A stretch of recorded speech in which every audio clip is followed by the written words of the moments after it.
Saan ka dadalhin ng kabaitan mo? Ito si Tatay Jesus, isang stranger sa kalsada. At kahit hirap din siya sa buhay, binigyan niya ako ng 10 piso dahil narinig niyang nagugutom ako. Ngayon, may sarili na siyang bahay at lupa, farm at mga alagang hayop. Kaya ikaw, huwag kang magsawa maging mabuting tao dahil hindi mo alam kung saan ka dadalhin ng kabaitan mo. Ako, mga kapatid ko. Ang cute niyo naman. Tingnan mo, may patarpaulin si tatay. Wow, ang lawak sa loob. Dito. Ganda. Namiss kita, tatay. May asawa ka na? Wala pa? Jowan. Wala rin. Hindi sikat lang dito? Oo, may sila. Dito, kwarto. Wow. Wow, may view pa siya. Ay, taray. Ikaw gumawa nito? Hindi, tumutulong din ako paggawa. Siyempre. Nakita ko yun. Ito na yung iyong kusina. Ito, ano to? Kwarto rin. Ay, bongga. Oo. Wow. Opa. Kalot ka na. Dito naman tayo sa mga binili ni sister na mga hayop. Yan yung maliit, no? Oo, yan na yan. Hala, ang laki na nila. Dati binubuhat ko lang. Ano ba yun? Babae, lalaki? Para sa babae, Eh, paano dadami yun? ipapa-inject. Inject na lang. Dagdagan na lang natin ng mga lalaki. Ayun, pwede. Ayan. Ay, wow! May dog! Yan yung favorite ko ng bata. Ang dami! Nakaka-proud naman si tatay. Ang galing, oh. Nabuo na niya yung kanyang mga hayop, may tanim. Ito, mga manok. Hiwalay din. Araw-araw ka nagpapakain sa kanila. Oo. Ikaw na Oo, nag-aasikaso ako na. lahat. Ang ganda, oh. Tapos yung kulungan ng kambing doon sa dulo. May kambing ka pa. Meron, tatlo. Meron pa yung baka, di ba? Nandun, inano ko sa damo. Ay, ang cute. Nala, nakita na niya yung nanay niya. Ang cute. Nung bata ako, ito yung favorite animal ko, duck. Tatay, lalipad siya, tay. Ang cute, nanay. Nanahimik na siya. Nainggit tayo yung mga kamag-anak niya. Hindi, dito na, ibabalik ko na dito. Nahanap na yung mga kapatid nila, ang dami. Parang ikaw, tay. Yung Oo. inanap mo yung kapatid mo. Oo nga. Ano po kung makita natin yung mga kapatid niyo po? Hindi mo makikita yun. Bakit po? Malayo. Namimiss mo po sila? Oo. Ay, mayagap po. Ay, ang dami ng bunga! Tutuin natin. Sarap to pag Oo. pinrito. Ito pa, malaki. Ang ganda ng mga bunga, oh. Dinidiligan ko. Thank you. Ano Mm. gagawin natin? Tortang talong o pritong talong? Ihaw lang. Sige. Lagyan ng toyo kalamansi. Tsaka sili. Yan, may sili doon. Tay, gusto ko to. Mahilig ako sa pechay. Alam mo, tay, pangarap ko magka-farm. Bibili ka ng lupa. Ito na, dito na ako. Dito na, marami ng tanim. Gusto ko ng ganito. Paggising, tapos pipitas ka. Wow, ang dami. Manghang na yan, hindi pa lang nahinog. Sige nga, tay. Try natin. Ha? Pwede rin.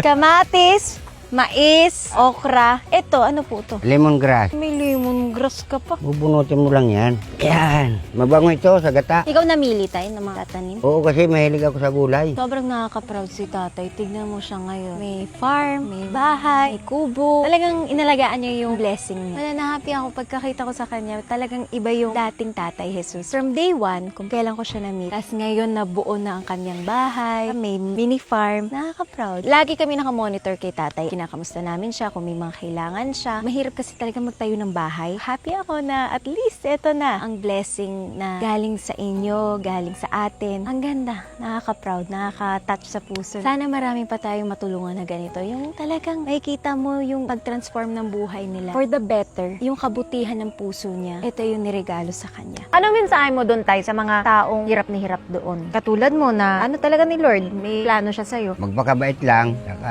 konting sipag din. May trabaho, magtrabaho. Miinom ka pa, tay? Hindi na. Nakita kita last week, lasing ka. Paminsan-minsan lang pag may pera. Hindi mo alam, tay, may CCTV ako dito. Nung may nag-away sa kanya, siyang tagapagtanggol namin. Matapang. Sino anya ang nag-ano sa'yo? Tay, malungkot ka. Hindi, pag naalala ko yung mga kabataan pa. Nalulungkot ka po dun. Oo nga. Tinatawad ko pa yung ina. Tapos, wala rin kuryente, mandilim. Dati po. dati wala. Bahay namin noon. Pero tingnan mo ang buhay mo ngayon, tay. Oo Di nga. ba? Naiyak ako dahil pag naalala ko nga. Pag nababagyo, Pumapasok yung ulan. natutumba, nagigiba, ganun pa rin. Pagkatapos ng bagyo, tatayo lang. Maghintay na naman kung kailan na naman Opo. may bagyo. Eh ngayon po tay, Hmm. ang ganda ng bahay mo. May mga hayop ka. Yeah. Magkakakabayo ka pa. Magkaka-e-bike ka pa. Yun na lang. Hanggang anong grade po na ano mo tay? High High school? school, Anong- senior. Sinabihan ko na yung nanay ko na Mm. huwag mo na akong paaralin kasi hindi natin makakaya. Pamasahe, project, baon. Sabi ko, wag na, hindi na ako mag-aaral. Kasi mahirapan ka, rinto na lang ako. Manila na lang ako.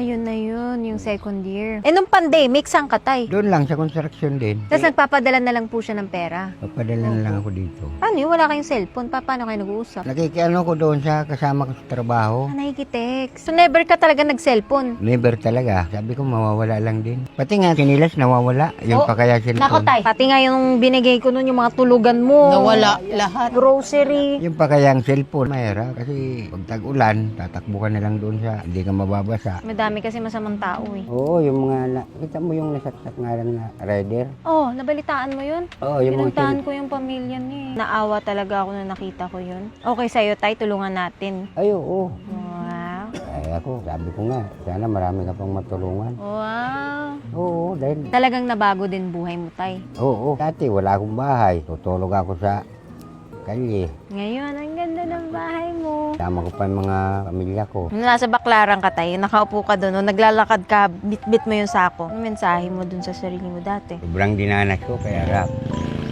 Ulan, init, gutom. Ngayon, wala nang ganun. Wala na, dahil tulungan ako ni Sister Ivana. Wow. Binigay Pero niya sa alam akin. mo, ikaw din yung gumawa ng paraan eh. Kasi mapagbigay ka yung tatay eh. Oo. Gano'n naman ako, yung parang maawain ako. Yung mga bata, pag makikita ko, Binibigay mo? binibigyan ko yan. Kaya, mensahe mo sa iba? Huwag silang madamot, huwag silang... Tama. Kung anong meron... Share your blessing. O, yun. Hindi ako magbigay din. Maliit man o malaki. Kahit maliit. Lalo na yung mga batang lansangan. At sino lang yung kinikita. Saka huwag na magnakaw-nakaw dahil wala rin pupuntahan yan.